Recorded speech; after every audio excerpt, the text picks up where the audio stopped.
Statistics-wise, I think Juicin does have a pretty high win rate so far. Very easy to execute trap the alpha as well, so you got the true damage coming in. Easier to layer in your ultimates as well. You got Avatar of Guardian into the Sandstorm, into the Spirit of Alpha, and then Juicin just throws everyone else off with the Pepper Spray, and then you got Cloud coming in from the back. Easier to execute. I think it's SRG's game to win, but then, you know, you never know what to expect when it's Todak, man. Yep, Todak looking for that game changer, the game breaker, and the tempo breaker here against SRG as we head straight in to Land of Dawn to kick off our qualifying best-of-5 series between these two teams. What started off as a David versus Goliath story 2 seasons ago and now culminating to the clash of the Titans in this lower bracket finals. Between Todak and Selangor Red Giants, we've got SRG on the blue side, Todak on the red. I really do actually kind of like what Todak has got there for themselves. In the meantime, middle lane, they wanted to go for something really fast. Yellow did manage to land the hook pretty nicely, actually. I mean, yeah. I mean, at the end of the day, if you're up against a Jushin, this is what happens, you know? Yeah, and hopefully, honestly, I'm more curious how Yanlord is going to play this, right? Because again, he was going to be the biggest proprietor in changing this game. Nobody knows when he's going to land an insane iron hook to make everything kind of pop off for Todak's side. That's a pretty good defensive tool, and of course, engagement as well, right? Especially playing into Chiku guys or perhaps into Zayat. Todak has got really good answers to make sure that they will be able to make full use of his Bloody Hunt. Speaking of which, actually, I noticed that in terms of the emblem, Zayat is opting to go for Lethal Ignition rather than what we've been seeing traditionally, which is the Impure Rage. Oh, he does want to go. Well, I mean, it's first blood. We didn't really quite see the Lethal Ignition really come into play, but at least we know that he will want to be extra bursty. That might be enough for Stormy. Did they not want to go for that dive? That seemed like a very viable dive angle there. I feel like Zayat probably could have Blade Surge inwards, maybe like force out a flicker out of Cram, but I guess he doesn't want to waste any time. He needs to kind of keep up to pace so that Sakai's eventually is going to be down a level against him. I think teams are still trying to get used to how fast you actually move, right? We've seen so many of these early mid lane games. Chibi does that a lot as well. Yums is going to get caught. Drops the Revitalize, will survive. Like a forward from Story, he wants to catch Zayat, brings him back. He's on cooldown, taunted out. The trade back. Yums finds the kill. The rest of Todak arrives, trying to help out Momo with his own Revitalize. Drops the Glorious Pathway. Spirit of Alpha, not enough. Time standpoint, finds the kill. Grabs to the back. Concussive Blast. Sends a Sandstorm. Fights two of his own. Stormy as a support system. Time standpoint, steals the ready Sandstorm. Comes in, but could not get the kill. SRG comes out on top. Oh my goodness, both of these teams are playing a fighting game. It's about who's got better combos, who can push buttons better. Even come down to the frame data, right? When it comes to stealing away the Raging Sandstorm. Okay, this is the point in time when I gotta have to release my Raging Sandstorm. CC immunity, yay, give it to me. Whew, stressful. 3-3 so far with minor lead going over to Todak for now. That could easily change as you can see the gold deficit hopping back and forth. In terms of the gold lane, it seems things have been going pretty well for Chiku guys at the very least, which is expected for the Beatrix, but I'm waiting for Yanlord. Another hook to instigate another war. They were gonna have to play it kind of slow as well, but do remember that it is a skill shot after all. Todak's way of initiation is either through the hooks or perhaps Momo just running it down. So honestly, it's either Selangor gets caught a surprise or they can literally see the push coming in.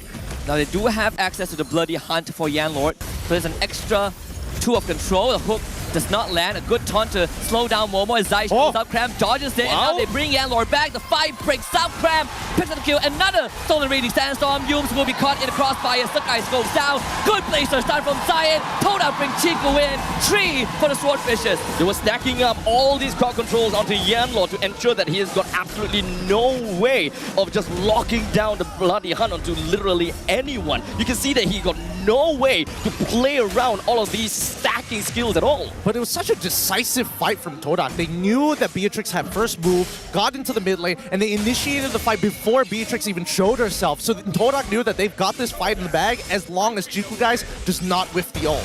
How long can you keep the lead and extend it, right? Because they are quite far deep in enemy territory. No, Momo drops the ultimate, he's gonna get away. Cram still wants to engage in. His teammate will take some time to follow up. Zai is in the bush, they will check that. The end, Todak disengaged. Oh, look, bot side though, they could be setting up for a dive.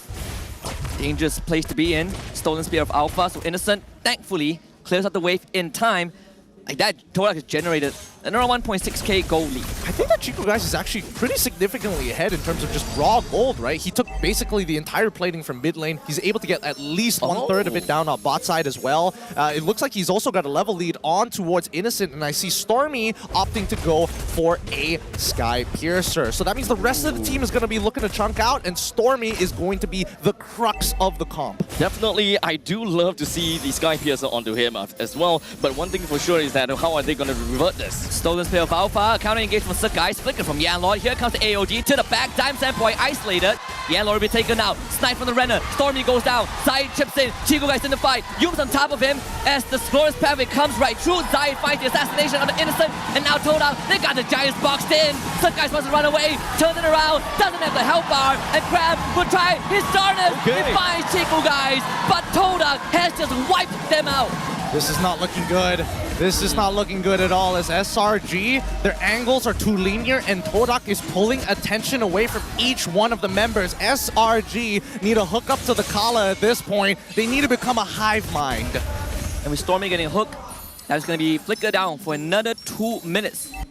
It's going to be a little bit rough considering the fact that the turtle is currently available for the picking. One good thing for the side of Todak at least is the fact that all three of them did use their flicker. So at least a flicker bloody hunt is not exactly something that Selangor Giants would be expecting. But at least a 2.0. Oh, there's a sandstorm. It's big crowd control.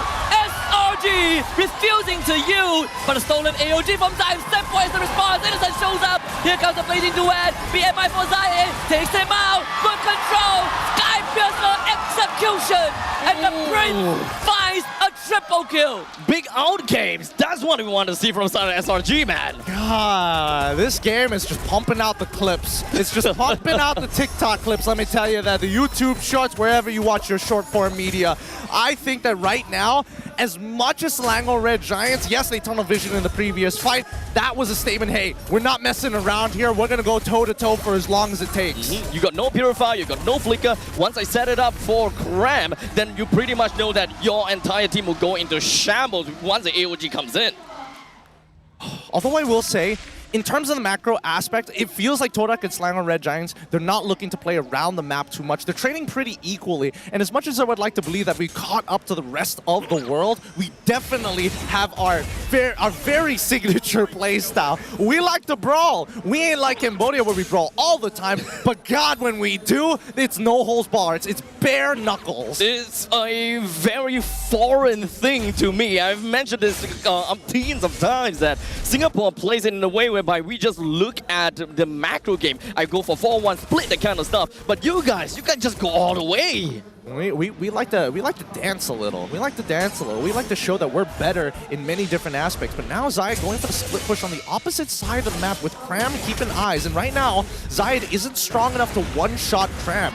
Oh wait, even getting the hold on. He's facing it. Wait. There's movement from the river. Are they actually going to commit? No.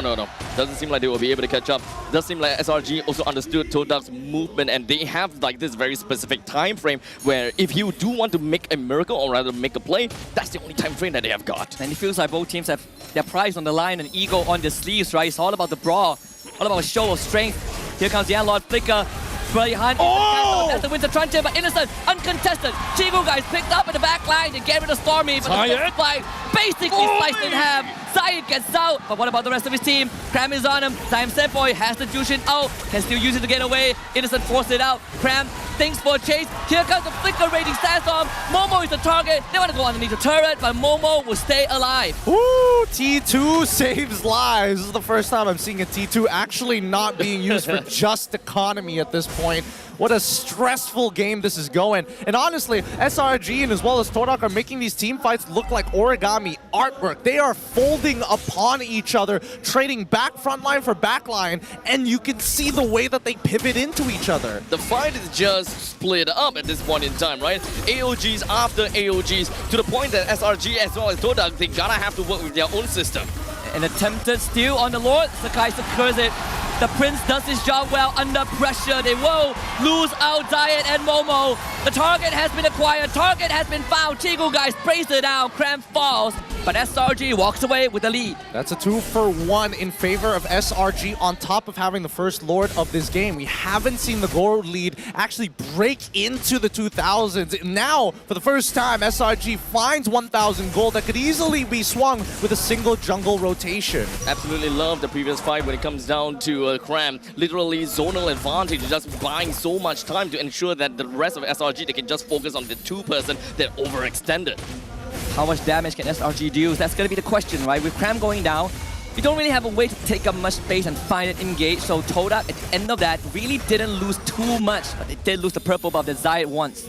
Yeah, this is still the very first Lord of the game. It's not too strong, but at the same time, you can see that Todak are not breaking formation at all. Nobody is opting to play on the opposite side of the map to deal with the wave. And finally, now that Zayat sees, okay, tier 2 bot side is done, they've shown 4 people, it's safe for me to head up top. Honestly, both of these two teams are playing like an absolute unit, right? And of course, they have got a very clear idea as to who is going to be the main priority, at least for the side of Chiku guys, right? He's been on the back lines of Todak pretty nicely throughout all of these engagements. Only died 3 times. Yeah. Cram has the immortality, so I mean Zayat doesn't have the damage for the one shot. Quicksand guard heals him up. 90 seconds until the next Lord, and gentlemen, like you guys mentioned, right? We haven't really seen big macro plays. It has been about all the brawls.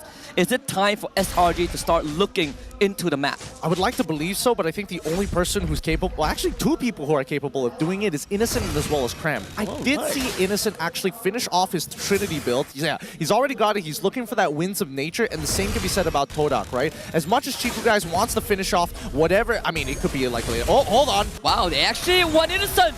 Lovely bloody hunt flicker into the winter crown. Todak needed that target. Finding more though, Dime Senpoi comes in, AOG. That one's not going to connect, so SRG loses 2. Extremely decisive take from the side of Todak. And now that they have got the numbers advantage, at least they will be able to take the control of the river back into their hands. It would be a significant advantage, especially since the Lord is coming out in 40 seconds. Main thing is, they can't lose anyone from this point onwards. No, let's not forget that, unfortunately for SRG, their high ground defense isn't the best. Oh, wait. Do they want to go for a little bit more? Feels like Momo overextending a little bit, but he's not getting punished just yet. I want to quickly talk about the Winter Crown into Immortality for Yanlo, right? We saw the application of the Winter Crown. You can't cancel the Bloody Hunt, but it's so defensive from the side of Yanlo. I agree. Do they need anti-heal now that I think about it? I know that Zyme Senpai already had the glowing wand, already pretty much done. Momo probably is going to go for a Dom Ice. It makes sense if he does so. So I guess that's why Yanlord is allowed to kind of build whatever he wants. And more importantly, he's got the most valuable ult. Well, the fact that he will be able to just AOG in and just land the glowing wand onto everyone, right? I think that is pretty nice, especially if Yums just decided to, yeah, everyone huddle together, here's some free revitalize, get everyone back into tip-top condition. Well, what a dangerous dance that SRG is attempting. But it seems like they want to finish this tangle. No thoughts of stopping. There's a taunt into a hook. Suppression comes through. Cram loses immortality. AOG splits the backline. Killing spree for Stormy. Yums wants to get away. Revitalize keeps him alive. But here comes Dime Senpoi from the back. Yums loses his own immortality. Yellow forced away. Innocent comes in. Wisdom Nature on the Chiku guys. They both trade utilities. And now Zayat wants to go for the chase. Yums cannot reach him for the taunt. But Chiku guys compromise. Cirque guys from the back takes him out. Innocent against Dime Senpoi. Beastly 1v1. Seakan nowhere to go. SRG coming back with 4. It was way too common for the side of Todak. They know they are in way too deep. And even though it was literally a Zyme Senpai versus Innocent game, Zyme Senpai's been like, yeah, I'm just gonna fight it to the death. Yep, can't beat these auto attacks, especially with max stacks on that Art of Thievery. He is one tough cookie, and Innocent, he is extremely bold. With that being said, although Todak were able to kind of split up these fights, they need to drag it out a little bit more. They found Stormy, which is already great, but Innocent cannot be dealt with a single person. I think that even for Chiku guys, his positioning, as much as he wants that traditional front to back, he is not finding it in this game, and I think this is where we're seeing Claude really start to shine with that BMI.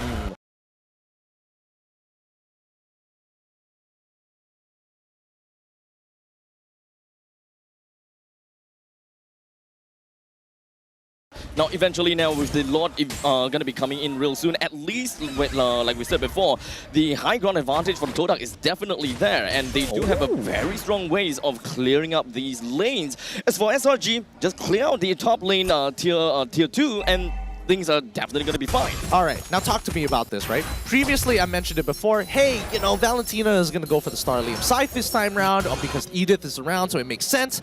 No Edith this time. Is there an explanation for it? all I can just tell is the fact that there is Yums, and Yums is pretty darn annoying on that part, right? You're just gonna have to shred people as much as possible, especially since if Chiku guys can't really do anything much, at least Zion will be able to deal with the front-to-back approach with what they want. Oh, that's a hook on Yellow. They want to go in. Winter Crown negates most of the crowd control. SRG fighting in the base of Todak, not really the best place to fight in, but still take care of Chiku, guys. And an inhibitor. The hook from Yellow for the second one doesn't land. Fuyo taken down. Some guys re-engages. SRG wants the front blow, and they will get it. Decisive. Oh my goodness, what a punch to the throat here. 14 minutes until this game absolutely imploded on itself.